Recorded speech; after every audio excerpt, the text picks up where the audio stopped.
بسم اللہ الرحمن الرحیم وصلی اللہ علی النبی الکریم وعلی آلہ واصحابہ اجمعین اما بعد۔ محترم ناظرین، نماز کے ارکان اور فرائض کے علاوہ چند چیزیں سنت ہیں۔ ان سنتوں کو سنن حیات کہتے ہیں۔ ان سنتوں کی تفصیل یہ ہے کہ سب سے پہلے نماز شروع کرتے وقت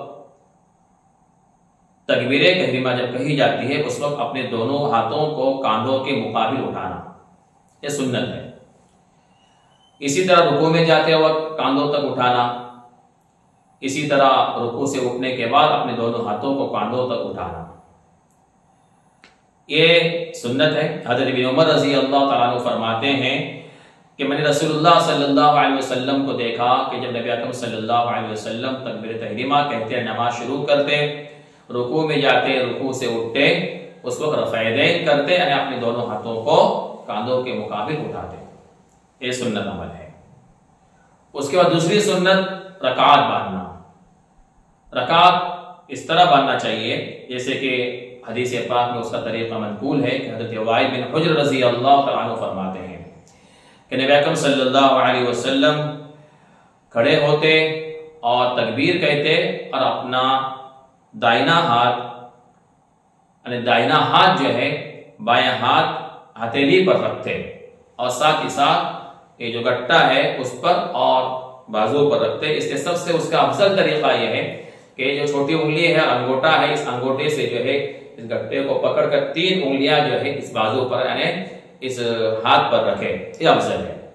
اگر کوئی آدمی اس طرح بھی رکعت باندھتا ہے تو یہ بھی درست ہے۔ بعض لوگ رکعت باندھنے میں ایک غلطی کرتے ہیں، اس طرح رکعت باندھتے ہیں، یعنی دائیں ہاتھ سے جو ہے بائیں ہاتھ کے کوہنی کو پکڑتے ہیں، یہ طریقہ درست نہیں ہے۔ کوئی اس طرح رکعت باندھتا ہے تب بھی درست، افضل تو سب سے یہی ہے، کوئی اس طرح باندھتا ہے تب بھی درست، کوئی اس طرح باندھتا ہے تب بھی درست۔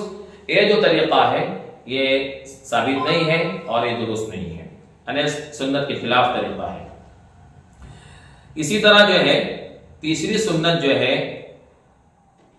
نماز کے اندر سجدے کی جگہ پر نگاہ رکھنا۔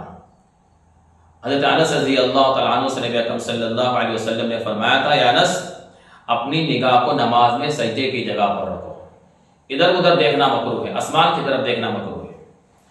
چوتھی سنت ہے وجہت یعنی توجیہ پڑھنا۔ پانچویں سنت ہے سورہ فاتحہ شروع کرنے سے پہلے اعوذ باللہ پڑھنا، بسم اللہ سے پہلے، اور یہ ہر رکعت میں سنت ہے۔ قرات جہری نمازوں میں جہرن کرنا، زور سے پڑھنا، سری نماز ظہر ہے عصر ہے اس میں آہستہ سے پڑھنا۔ اسی طرح مغرب کی تیسری رکعت میں اور عشاء کی تیسری اور چوتھی رکعت میں قرات کو آہستہ پڑھنا۔ سورہ فاتحہ کے بعد آمین کہنا، یہ بھی سنت ہے، اور آمین جو ہے امام کے ساتھ ہے تو جہرن کہنا، تنہا پڑھ رہے تو آہستہ آواز میں آمین پڑھنا۔ سورہ فاتحہ کے بعد چند آیتوں کی تلاوت کرنا، یہ بھی مستحب عمل ہے۔ کوئی سورت یاد ہو تو مکمل پڑھنا افضل ہے، ورنہ سورت یاد نہ ہو مکمل تو کسی سورت کی چند آیات کو پڑھنے سے بھی سنت ادا ہوگی۔ اسی طرح تکبیرات کہنا، رکوع میں جاتے وقت تکبیر کہنا، سجدے میں جاتے وقت تکبیر کہنا، سجدے سے اٹھتے وقت تکبیر کہنا، اللہ اکبر کہنا، یہ بھی سنت ہے۔ رکوع سجدوں کی تسبیحات پڑھنا کم از کم 3 مرتبہ، 1 مرتبہ سے بھی سنت ادا ہوگی، لیکن درمیانی عدد جو ہے 3 مرتبہ ہے، زیادہ بھی پڑھ سکتے ہیں، 5 مرتبہ 7 مرتبہ پڑھ سکتے ہیں۔ اسی طرح جو ہے آخری قاعدے میں تورک اور باقی جلسوں میں یعنی جلسہ بین السجدتین میں اور تشہد اول میں جو ہے افتراش بیٹھنا۔ افتراش کا مطلب یہ ہے کہ داہنا پاؤں کھڑا کرنا ہے اور بایاں پاؤں بچھا کر اس پر جو ہے سرین کو رکھ کر بیٹھنا ہے، اور تورک کا مطلب یہ ہے کہ دائنا پاؤں کھڑا کرنا ہے اور بایاں پاؤں دائنے پاؤں کے نیچے سے نکال کر جو ہے سرین کو زمین پر ٹیک کر بیٹھنا ہے، اس کو تورک کہتے ہیں۔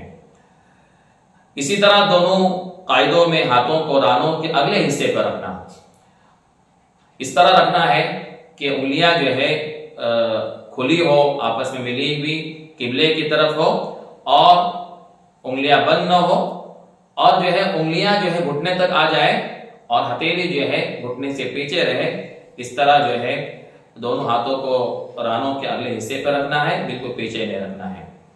تشہد اخیر کے بعد درود ابراہیم پڑھنا اور پھر اس کے بعد جو ہے دعا کرنا، اللہم صلی علی محمد تک یہ درود پڑھنا جو ہے رکن ہے، فرض ہے، اس کے بعد جو ہے سنن عباس میں ہے، اس کے بعد جو دعا ہے وہ بھی سنت ہے۔ دوسرا سلام پھیرنا، یہ بھی سنت عمل ہے، اور نماز کو پورے خشوع اور خضوع کے ساتھ یعنی دھیان کے ساتھ اللہ کی طرف متوجہ ہو کر پڑھنا یہ سنت ہے۔ ان سنتوں کے ساتھ نماز کو ادا کرنا چاہیے تاکہ نماز ہماری کامل ہو اور کامل ہم کو ثواب ملے۔ وآخر دعوانا الحمدللہ رب العالمین۔